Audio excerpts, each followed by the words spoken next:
Imagine a nation ravaged by war, its economy in tatters, its people starving.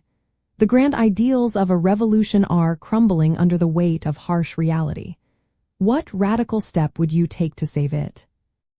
In 1921, Vladimir Lenin introduced the New Economic Policy, or NEP, a strategic retreat from strict communist principles that fundamentally reshaped the Soviet economy by reintroducing limited capitalism.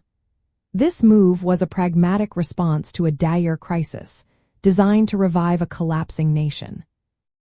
The Soviet Union, fresh from a devastating civil war, was suffering terribly under a policy known as war communism. This system involved strict centralized control, nationalization of all industry, and most critically, forced requisitioning of grain from peasants. The result was catastrophic. Agricultural output plummeted, widespread famine gripped the land, and industrial production ground to a halt.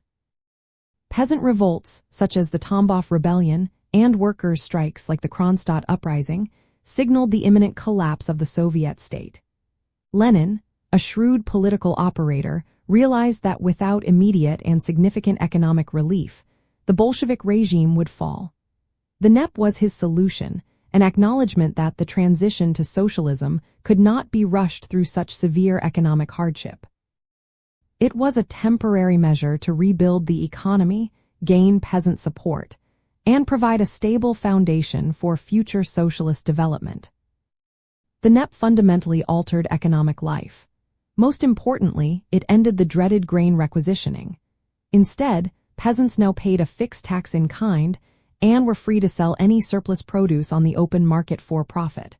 This immediately incentivized production. Small-scale private enterprises, employing fewer than 20 workers, were permitted to operate in light industry and retail trade. This led to the emergence of the NEPmen, private traders and small entrepreneurs who quickly revitalized local markets and commerce. Furthermore, the NEP introduced a stable currency, ending the rampant inflation and barter system that had crippled the economy. Foreign trade also saw cautious revival, though still under state control. Essential heavy industries, banking, and transportation remained firmly in state hands, establishing a unique mixed economy. Lenin himself famously described the NEP as state capitalism, a strategic compromise allowing four market mechanisms to serve the ultimate goal of building socialism. This policy sparked intense internal debate within the Bolshevik Party. Figures like Leon Trotsky and the left opposition viewed it with deep suspicion, fearing it would lead to a resurgence of capitalism and betray revolutionary ideals. On the other hand, Nikolai Bukharin and the right opposition staunchly defended the NEP, arguing it was a necessary bridge to socialism, allowing for gradual development. The success was undeniable in the short term, pulling the country back from the brink of economic ruin, stabilizing the currency, and significantly increasing agricultural and industrial output. The NEP, though controversial and ideologically complex, played a crucial role in saving the nascent Soviet state.